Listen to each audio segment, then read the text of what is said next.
Hello, fellow Robo Capitals. Hope you're well. So, I've got great news for everybody.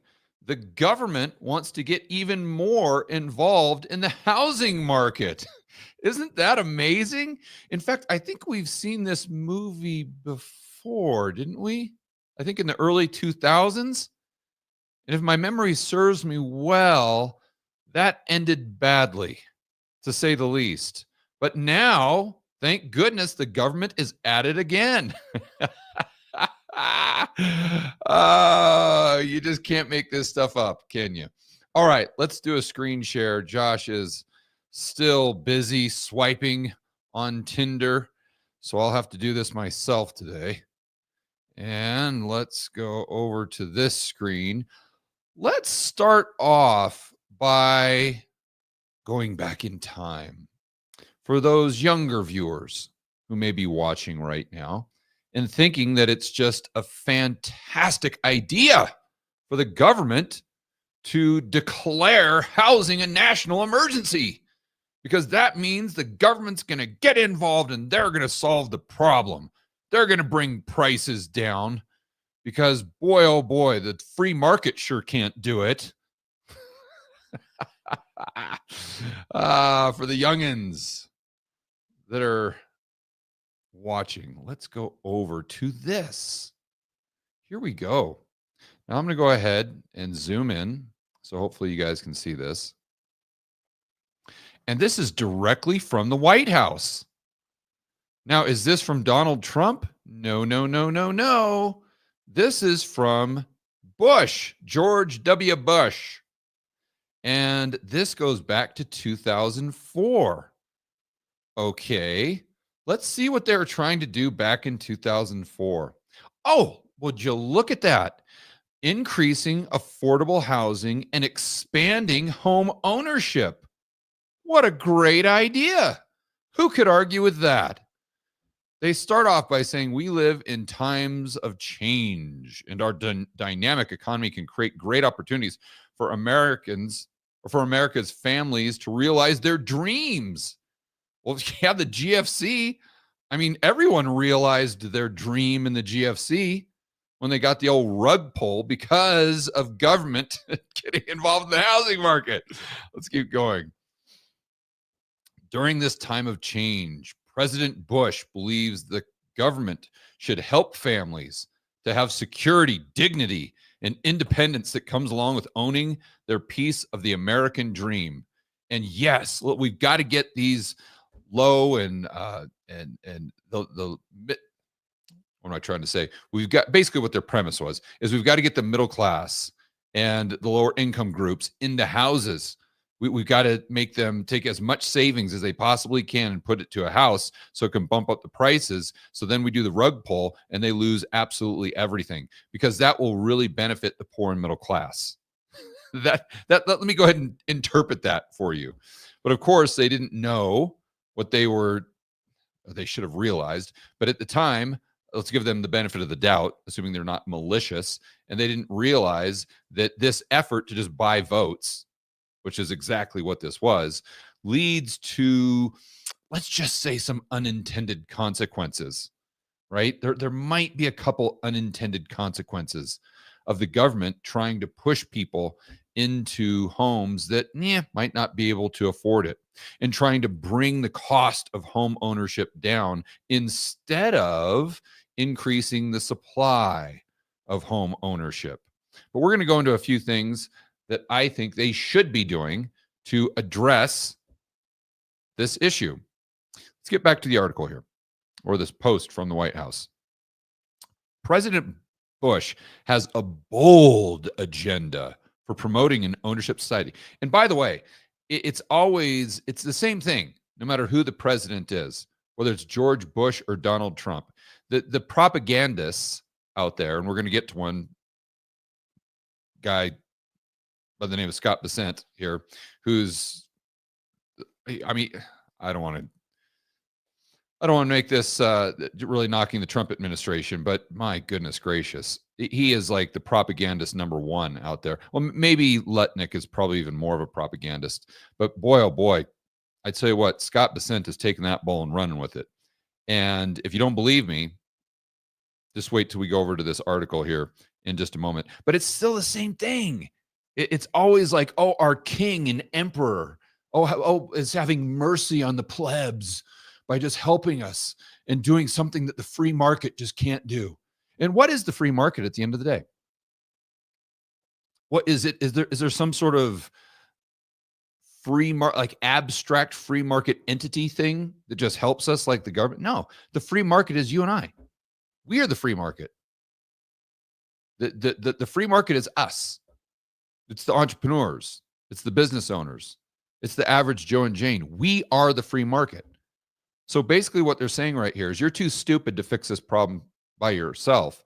So we, the mighty, all-knowing government and king, president, and emperor, we're going to come in and fix the problem just because we're so merciful. We're so merciful on all of our constituents. It's the same BS over and over and over and over again. And it's like Ron Paul says, every single time the government comes out with a program or a task force, something like this, the results will almost always be the opposite of the intention. And this is a perfect example. We know exactly how this played out. Did this help the poor and middle class? No, it devastated the poor and middle class. And it's always just trying to give praise to the king, right?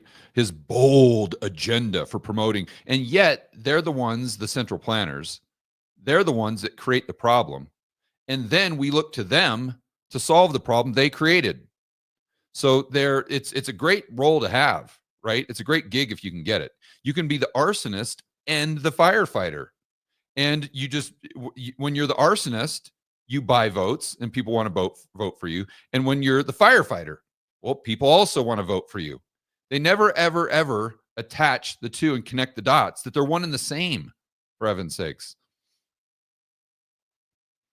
So now let's go over to this Zero Hedge article. Let me make sure our screen share's working. Oh, Josh is off of Tinder. Okay, good. He can handle it from here. So now let's go over to Zero Hedge and see, look at this. It's like 2004 2.0. The exact same. It's almost like they took the 2004 playbook. It's almost like they just read that post that we just went over from the Bush administration, from the White House, and said, wow, great idea. I mean, sure, this caused the GFC and that big housing crisis thing, and sure, it decimated the poor middle class, but I mean, that's not really relevant. This is a great way to buy votes, because coming into the midterm elections, we can be seen as the guy on the shining horse, or on with the shining armor coming in on the white horse. We're coming in to save the day. So vote for us because we care about you plebs. We care about all the plebs out there, and we want to see home ownership. Yeah, but that's right, more home ownership. And we're going to declare a national emergency on housing. By the way, maybe you guys see it differently, but every single time, going back as far as I can remember, that the government declares an emergency, a national emergency. Well, this is a national emergency. Well, this is a national emergency. Every single time they do that, A, do they solve the problem? No. Do they make the problem worse? Yes. And B, or then C, whenever they declare something a national emergency, do we end up with more government or less government? You know what's amazing is they never declare a national emergency on the size of government. That's what I'm all about. If we're going to declare a national emergency, let's declare a national emergency on government spending. Let's declare a national emergency on government power. That's what I'm all in favor for. But you're never going to see that, right? Because they want to be the arsonist and they want to be the firefighter. But actually, let me zoom in here so you guys can see this.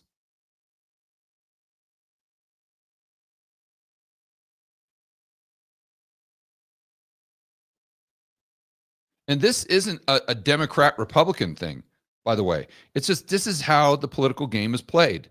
Doesn't matter whether you're the blue team, the red team. Everyone always says that Trump is like an outsider and he's so different. I totally agree he's an outsider, but the only way that he is different from every other politician is he just takes what they did that worked well and does it 10 times more.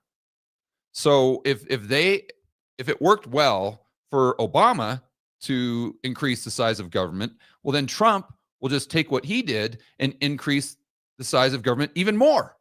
I mean, he's like a politician on steroids. He's like a turbocharged politician. But he is an outsider. I'll give him that for sure. But here we go. Treasury and by the way, let's read this and see if it sounds maybe a little familiar from what we saw in the White House in 2004 that basically led to, or one of the main contributing factors to the GFC. Okay, Treasury Secretary Scott Bessent told the Washington Examiner on Labor Day the Trump administration may declare a national housing emergency in coming months to address the affordability crisis. Just to make sure we're all on the same page here. The affordability crisis. Let's go back to 2004 and increasing affordable housing. History doesn't repeat, but boy, oh boy, it sure does rhyme. Getting back to the Zero Hedge article. Bessent comments came just ahead of an expected interest rate cut, okay, underscoring the administration's urgent effort to address affordability. Will this address affordability? So you're trying to bring down interest rates. Does that mean that mortgage rates will come down? I don't know what happened the last time the Fed dropped rates. Mortgage rates went up. Why? Because the 10-year went up by 100 basis points. So let's not forget that this in of itself is propaganda. We don't know what the curve is going to do. Just because the Fed drops the front end doesn't mean the long end comes down. It could very easily go up. Bessent joined, and by the way, are we really going to increase affordability if we drop interest rates? So let's just assume for a moment that the 10-year Treasury does come down by 200 basis points and mortgages get cheaper. Is that somehow going to bring down prices? I don't think so. I would argue that will increase prices because now you got a lot more demand and you're not addressing the massive elephant in the room, which is supply. And you might be saying, oh, George, but that's what Trump's doing. He's going to increase supply. He's going to increase supply. Look, you can't increase supply from a federal level. And the only thing that you can do to increase supply is decrease government. Decrease government. So unless this national housing emergency is actually a national expansion of government power emergency, then it's only going to exacerbate the problem. Let's keep going here. And here's where I guess he went to some restaurant for lunch or something on Labor Day. And this just makes me nauseous that this type of it's so fake. I mean, it is. Even if you love Trump, even if you're like MAGA, MAGA, MAGA, MAGA, MAGA, you love Scott Bessent. I mean, this has got to make you just kind of do that thing where you vomit a little bit in your mouth and then try to swallow it. It's just so fake. Here's his tweet. On this Labor Day, it was a pleasure to visit restaurants in Virginia and D.C. to thank the hard-working men and women serving our communities. I'll bet you Scott Bessent woke up and just was so excited to go talk to the average Joe and Jane. He was just so excited to go out and shake hands with the plebs. I mean, come on. Come on. And here's where it just goes from just cheesy to like vomit inducing. Thanks to President Trump's one big, beautiful, yes, like everything in our life that is good, we owe to Donald Trump, or everything that we have in our life, every single ounce of freedom, or the house, the roof over our head, our ability to drive a car, our ability to put food on the table. It's not a result of what we have done. Absolutely not. It's a result of the President Obama, Biden, Trump, Bush. It doesn't matter. It's not a result of the plebs. Of course not. It's not a result of the average Joe and Jane working their ass off. No, no, no, no, no. It's like these propagandists, and again, it's blue team, red team, it's all of them. This is just the standard operating procedure here. It's like what they do. It's almost like when you're saying grace at the table and you're giving thanks to God or to Jesus or whoever you're praying to and giving thanks to. What we've done, or what they try to do, is replace Jesus and God with whoever is the president. I mean, that's the way they talk. Look at this. Thanks to President Trump's one big, beautiful bill, they'll see no tax on tips, no tax on overtimes, so they can keep more of their, I don't know where it goes from here, but then it gets even more vomit inducing. Their famous omelets are amazing. And thanks to POTUS, thanks to Donald Trump, eggs are more than 50% cheaper today. Come on. Come on. We're giving Donald Trump the credit for making eggs cheaper. I mean, this is just, I tell you what, I have to do these videos after lunch, because if I did them before lunch, it would totally ruin my appetite. Eggs are more than 50% cheaper today thanks to Donald Trump.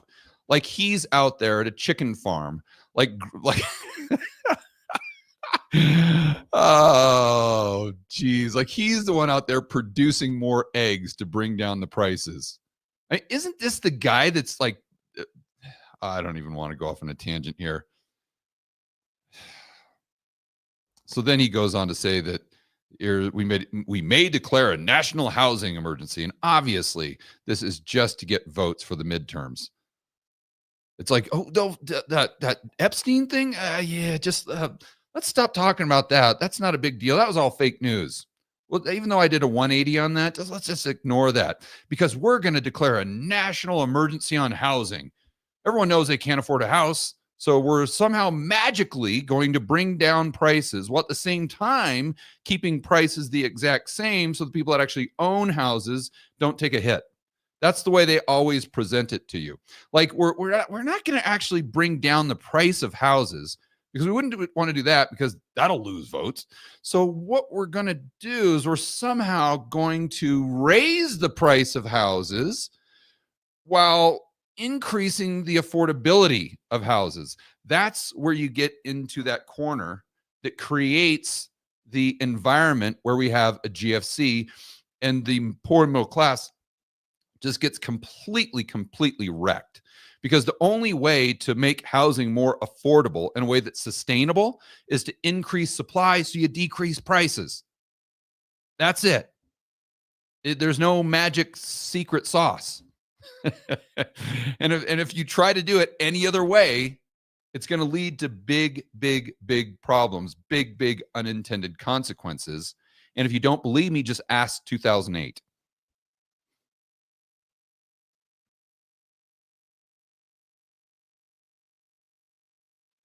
Here's another quote from Besant. We're trying to figure out what we can do. And what we don't want, I guess what we don't want to do, is step into the business of states, counties, and municipal governments. And then he said, I think everything is on the table. And again, this is just this politician propaganda doublespeak, where they're lying so much that they contradict themselves, not just from paragraph to paragraph or from day to day, but from sentence to sentence. Literally from sentence to sentence. Like he's saying, okay, we got to figure something out. Now, what we don't want to do is we don't want to step on the toes of the states, counties, and municipal governments. But everything is on the table. So if you don't want to do something, then by definition, everything is not on the table.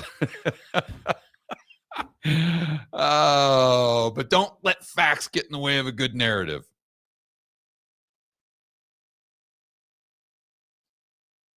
Let's see. The Treasury Secretary did not elaborate on the specific actions Trump could take.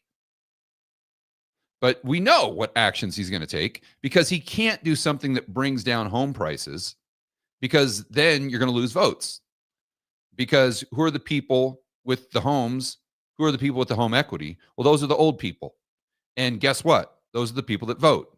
So if you do something where there's a direct tie to bringing home prices down to the administration, well, you're going to lose votes. And we know damn well that Trump's not going to do that. So again, you're left in this danger zone, in the no bueno zone, where your only option, because you can't bring down home prices by adding supply, because that would actually be a solution. The only thing you can do is make it more affordable through financial engineering. And then you just make the bubble bigger and bigger and bigger until it completely blows up. And then housing prices crash. And then the poor and middle class lose all their equity. In other words, they lose all the savings they put in to buy the house to begin with, because they bought into this bullshit narrative.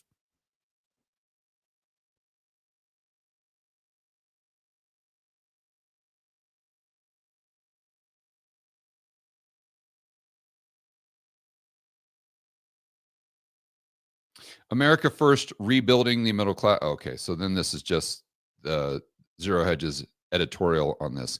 So let's go over to, I'm obviously very critical of this, but let's go over to some things they could do, right? And instead of declaring an emergency and increasing the size of government, some things they could do. And I've heard a lot of people on social media say, oh, well, they're just going to basically extort the Democratic states to doing things that will magically, I mean, there's a lot of mental gymnastics required there, but will magically just increase the supply. Like they're going to get tough on crime and that will somehow increase supply.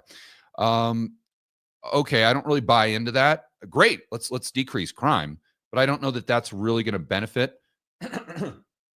I don't know that that's going to keep prices the same while making prices more affordable. I don't see that happening. But let's go over to some things they could do. We can start with a big problem, and that's regulation. So instead of increasing the size of government, instead of increasing the power of government by declaring something a national emergency, what we could do, call me crazy, is just let the free market work. But see, governments will never do that. They'll never do that, including the Trump administration. Why? Because if you let the free market work, how is it going to make housing more affordable? It's going to do it by increasing supply. The problem is if you increase supply, what are you going to do to prices? They're going to come down. And what happens to all the boomer constituents, the voters? Then they get pissed and they vote for the other guy that says that they're riding in on that white horse, the knight in shining armor. They're riding in and saying, oh, that stupid other guy, well, he's trying to bring down prices. Absolutely not. We're going to keep your housing price the same.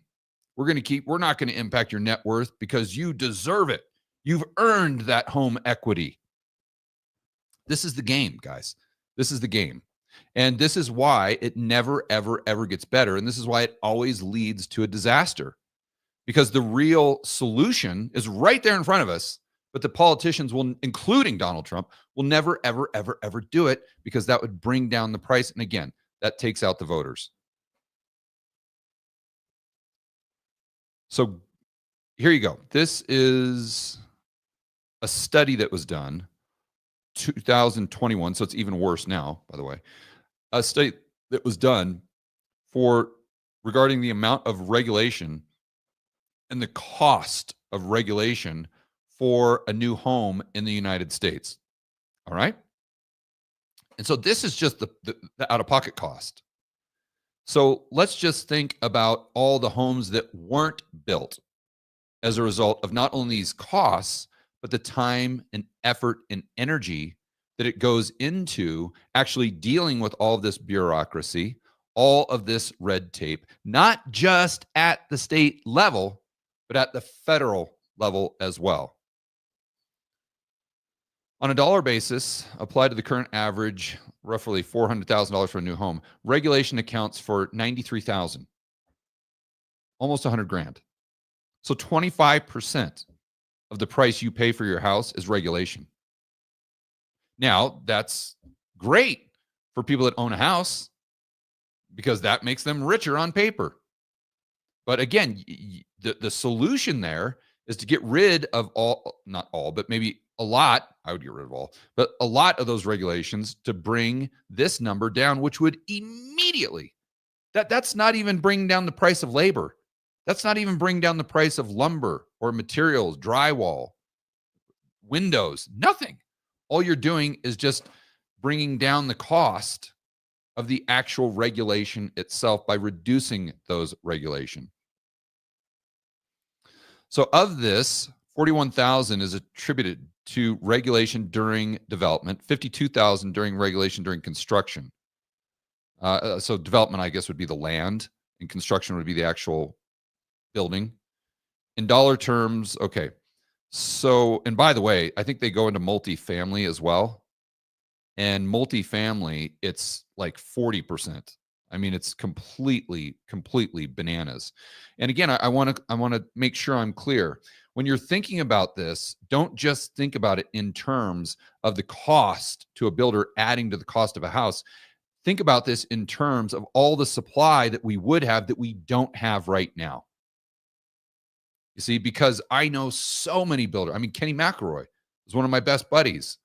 And he is, you guys know who Kenny McElroy is. He manages almost $2 billion in multifamily. And a lot of those properties he's built himself from the ground up. So look, if there was a profit opportunity out there for Kenny, you don't think he'd be building right now? Of course he would. He'd be building nonstop, adding to supply. But why doesn't he do that? One of the main reasons is because of regulation. But again, you see, you get rid of the regulation, increases supply. Kenny's going to make a ton of money, but all the people that own homes, their net worth is going to decrease. So it always goes back to financial engineering. That's the punchline here. And you guys, and just for those of you who are saying, oh, well, this is all about state and local level, and Trump's going to come in and try to basically punk them into, increasing the supply. No, he's not, because then that impacts the whole reason he's doing it, as to buy votes. But let's look at this. Moreover, several federal agencies, including the Department of, that's not education, although they should go as well. I don't know what department that is. You guys can let me know in the chat. FEMA and the EPA, which is the Environmental Protection Agency, actively participate in the development of national model codes, which ultimately form the basis for the local administration codes. So again, the first thing that we can do if we really want to tackle this and make housing more affordable is to get rid of all of this federal stuff, and let the benefits trickle down to the states. But that's going to increase supply. That's going to bring down prices.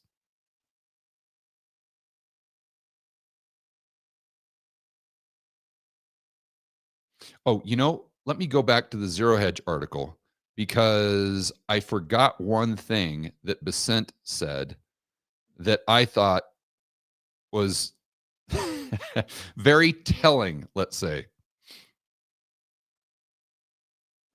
The Treasury Secretary did not elaborate, we already talked about that, on specific actions Trump could take, but he did mention officials within the administration are analyzing ways to standardize local building and zoning codes and decrease closing costs. So again, decreasing closing costs. That's just going to bump up prices. This is insanity. And then standardizing local building code. They're not going to do that. Why? Because they're going to lose voters if they do.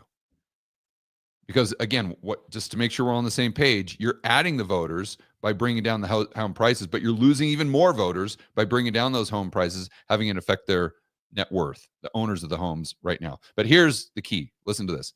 He added that the possibility of considering some tariff exemptions for housing materials will be considered. Well, wouldn't you know? Huh? You mean to tell me, Scott Besant, that the Chinese aren't paying the tariffs on lumber? Whoa. Time out here. I thought that the foreigners were paying all the tariffs. If the foreigners were paying all of the tariffs and those costs aren't passing through to the American consumer, then why on earth would we need to tariff or have an exemption for tariffs on housing materials? Weird. Another contradiction. How rare from a political official. All right, let's get back to this.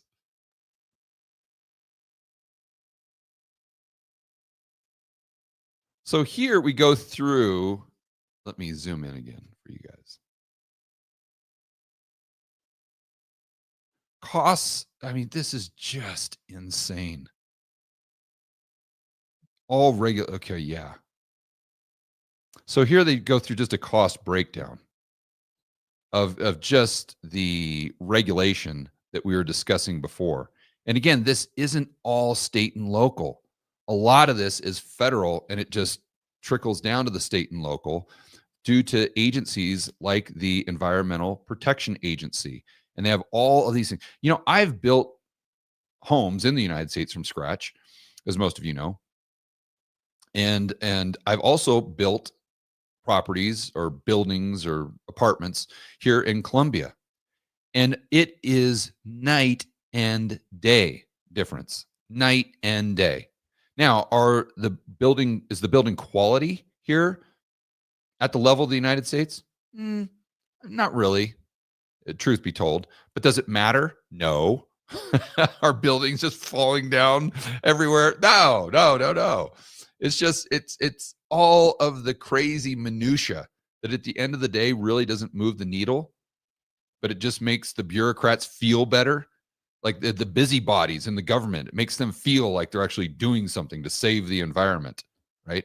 That's what the majority of this nonsense and this red tape is all about. But it doesn't end there. It doesn't end there. Another thing that we could do, and maybe one of the easiest things we could do, is just get rid of the government subsidies when it comes to mortgages. Let's go over to a chart of 30-year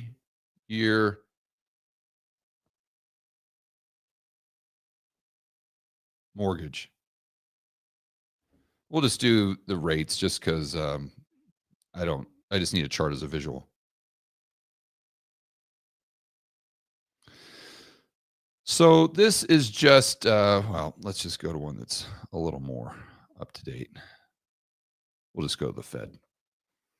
Okay, so this is a 30-year fixed rate mortgage. Now, most Americans don't realize this is not, I repeat, this is not a product of the free market. Absolutely not. Not even close. Why? There is no bank in their right mind that would do a 30-year fixed rate mortgage. So what you're doing is you're trying to figure out what inflation is going to be over the next 30 years. No way. That's impossible to model. They couldn't even figure that out in 2020, what the inflation rate was going to be in the next year. You think that they can figure out what the inflation rate and somehow model that into the risk management? That they're going to do that for 30 years?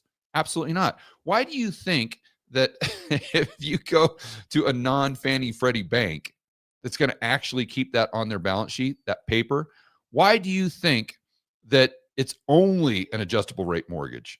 And like the maximum time you can get fixed on that adjustable rate is like, what, 5 years? You guys would probably know. Because 5 years, a bank can model that. 30 years, no chance. Absolutely no chance. So the point here is this 30-year fixed rate mortgage that we know and love in the United States is totally a product of the government, meaning that it requires a government subsidy in order for it to exist. And if you don't believe me, just go ahead and try to find a 30-year fixed rate mortgage in Canada or Australia, the UK. Mysteriously, they don't exist there. Is it because we have more free market capitalism? No, because we have less free market capitalism in terms of mortgages.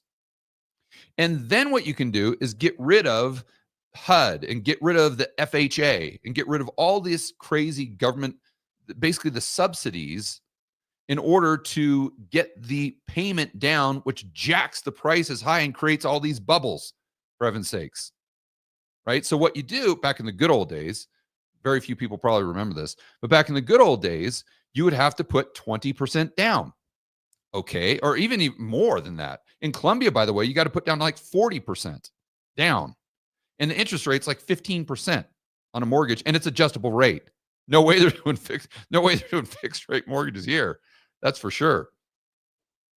But you see what happens when the government gets involved and they try to make housing more affordable by just bringing down the mortgage payment, or just by artificially reducing the interest rate by getting the government involved with subsidies, or by lowering the down payment.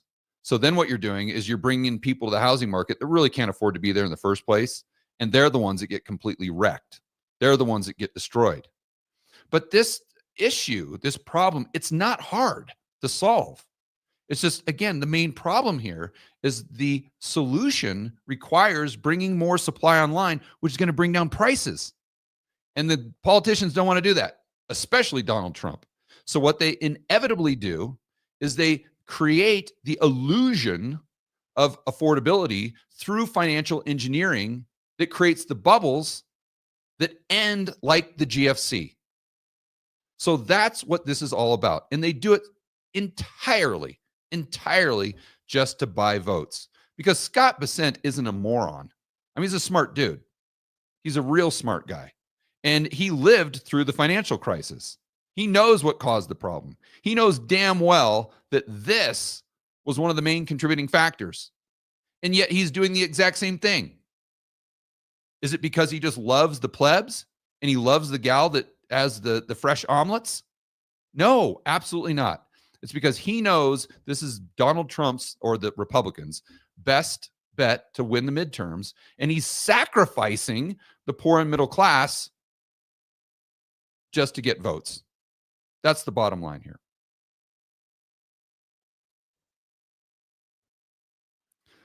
All right, guys, enjoy the rest of your afternoon. As always, make sure you're standing up for freedom, liberty, free markets, free markets. And you know what the definition of a free market is? It's when the government isn't involved. And why do we want free markets? Because it would actually make housing more affordable. We'll see you in the next video.